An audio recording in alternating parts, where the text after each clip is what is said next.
அனைவருக்கும் வணக்கம். குட்டி நேரத்துல குட்டி ஷார்ட்ஸ் ஒன்று பார்த்துருவோம். ஒன்றும் இல்லை, இப்போ இந்த நடப்பு நிகழ்வுகள் இந்த ரீசெண்டாக இருக்கிற கரண்ட் அஃபேர்ஸ்ல நம்ம ரொம்ப ஃபேமஸாக பார்க்கக்கூடியது என்னன்னா, இந்த வைஸ் பிரசிடென்ட் தேர்தல் ரீசெண்டாக நடந்துச்சுல. ஜெகதீப் தன்கர் ராஜினாமா செஞ்சிருப்பாரு. இப்போ ரீசெண்டாக எலெக்ஷன் நடந்திருக்கும். அதை பத்தி இப்போ பார்த்துடலாம். இந்தியாவின் முதல் துணை குடியரசுத் தலைவர்னா நம்ம ஞாபகம் வர வேண்டிய பர்சன் யாரு? சர்வப்பள்ளி ராதாகிருஷ்ணன். அடுத்தது இப்போ இந்தியாவின் 15வது துணை குடியரசுத் தலைவர் நம்ம கேட்கலாம். எத்தனாவது துணை குடியரசுத் தலைவர்? 15வது வைஸ் பிரசிடென்ட் சிபி ராதாகிருஷ்ணன், நம்ம தமிழ்நாட்டை சேர்ந்தவர். சரியா? அடுத்தது வைஸ் பிரசிடென்ட் தேர்தல் எங்க இருந்து எடுத்திருப்பாங்க அப்படின்னு பார்த்தோம்னா, அமெரிக்காவில இருந்து எடுத்திருப்பாங்க.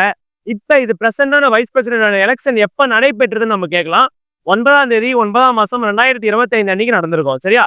நெக்ஸ்ட் கட்சி எந்தெந்த கட்சி சார்பா போட்டிட்டு இருப்பாங்க அப்படின்னா, பாஜக தலைமையிலான ஆளும் தேசிய ஜனநாயக கூட்டணி எத்தனை வாக்குகள் பெற்று வெற்றி பெற்றாங்க அப்படின்னு பார்க்கும்போது, அதாவது சிபி ராதாகிருஷ்ணன் அவர்கள் தான் 452 வாக்குகள் வின் பண்ணியிருப்பாரு, வச்சு வாங்கியிருப்பாரு.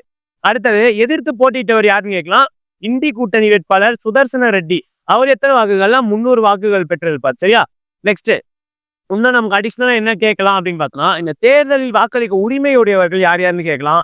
அது நமக்கு தெரியும். மக்களவை உறுப்பினர்கள், மாநிலங்களவை உறுப்பினர்கள், மூன்றாவது பார்த்தா குடியரசுத் தலைவரால் நியமனம் செய்யப்பட்ட மாநிலங்களவை. நல்லா பார்க்கணும், மாநிலங்களவையோட உறுப்பினர். ஏன்னா மாநிலங்களவை ஹெட் யாருன்னு பாக்குறோம், வைஸ் பிரசிடென்ட் பாக்குறோமா.